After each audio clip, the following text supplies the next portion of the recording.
Welcome back to my YouTube channel. I'm here with another very useful and informative video. In this video, I'm going to show you if you're trying to create Apple ID on your iPhone device and you are facing this type of problem, could not create Apple ID. This iPhone has been used to create too many new Apple IDs. Please contact Apple Support to request another Apple ID to use with this iPhone. So in this video, I'm going to show you how you can fix this problem if you're having this type of problem. So first of all, here you will need to tap on OK. And then after that, here you will have to tap on don't have an Apple ID. Then here you will have to wait for a few seconds. Here you can see that it's creating problem, could not create Apple ID. This iPhone has been used to create too many new Apple ID. So how you can fix this problem? In order to fix this problem, first of all, you will have to close this tab.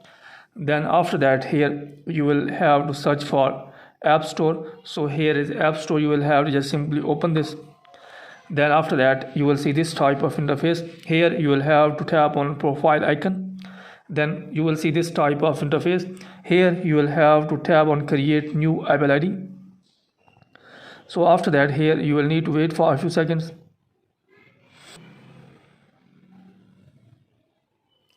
After that, you will see this type of interface. Here you will have to first of all enter the Gmail account through which you want to create new Apple ID. Then after that, here you will have to enter the required password. Then after that, here you will have to verify the password.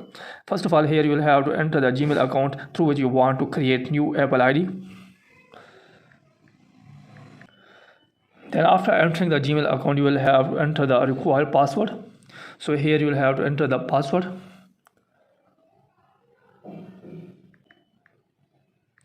Then here you will have to re-enter the password.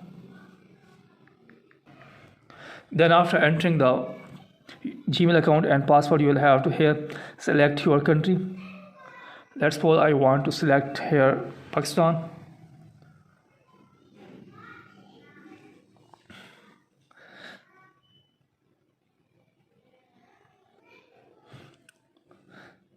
So after selecting the country, you will have to wait for a few seconds. Then after that, here you will have to turn on the terms and condition option. Then after that, here you will have to tap on next. Then here you will have to enter the first name. And here you will have to enter the surname. Then here you will have to enter your date of birth. Then tap on next. After that, here you will have to enter your payment method. If you don't want to enter your payment method, then you will have to select none. Then here you will have to enter your billing address. If you don't want to enter your billing address, you can also enter fake one. Then here you will have to enter your city name. Then here you will have to enter the zip code of your city. If you don't know the zip code of your city, then you can check from Google. Then after that, you will have to tap on done and you will need to tap on next. After that, you will be able to create new Apple ID on your iPhone device and you will be able to fix this problem. So that's it from this video. In this way, you can fix this problem. Hopefully you like this video. If you like this video, then please subscribe my channel and also press the bell icon so that you can get my all upcoming videos. Thank you very much for watching this video.